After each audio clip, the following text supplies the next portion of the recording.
About a half an hour ago, I spoke with a UC alum who lives in Florida now. His freshman year son was inside Marjory Stoneman Douglas High School at the time of the shooting.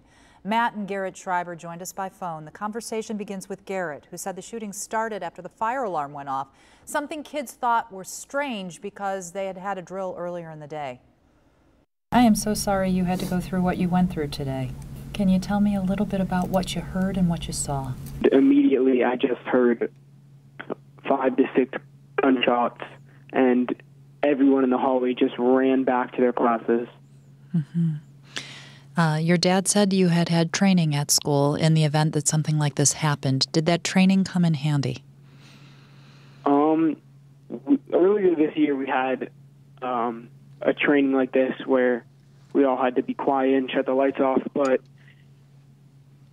you just can't, prepare for something like this. We did what we knew. We got into class, got as many people in as we could, about 60 kids.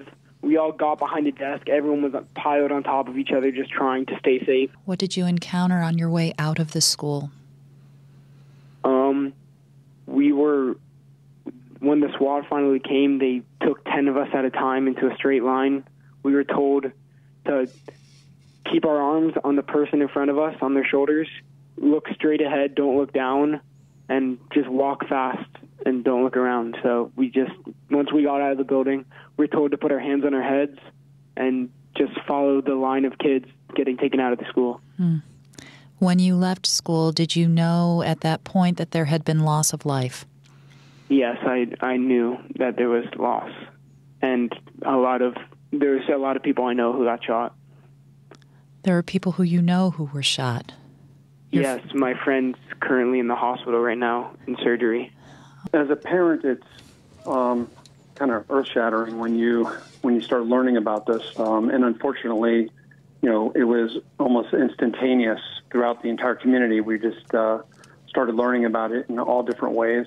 My neighbor came and ran and kind of knocked on the door, but most people were hearing about it through social media. You have an Ohio connection. You went to UC here.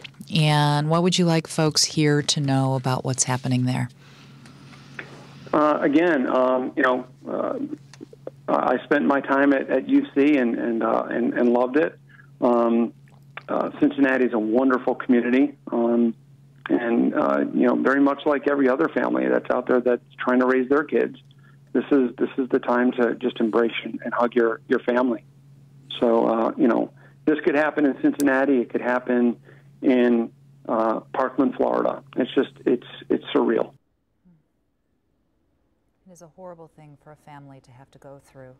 Matt Schreiber told me it was 10 or 15 minutes before he knew his son was safe, an excruciating amount of time for any parent.